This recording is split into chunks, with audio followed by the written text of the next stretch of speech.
Hello everyone, today we're gonna see how to set up yellow basket in TikTok. Firstly, launch the TikTok app on your mobile device. Tap the plus icon at the bottom center of the screen to either create a new video or upload an existing one. After you've created or uploaded your video, tap next to go to the post module where you can add a caption, hashtags and more. Tap the plus add link, then select product from the options provided. A list of products will appear. Select the product you want to feature in your video.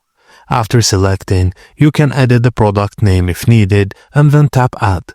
If you'd like to feature more products, simply repeat the add link process for each product.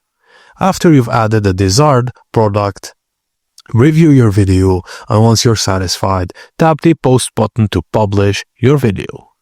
After that, your product links will be sent for review. Once the link is approved, the yellow basket icon will appear at the bottom of your video just above your username. And that's it guys, as simple as that.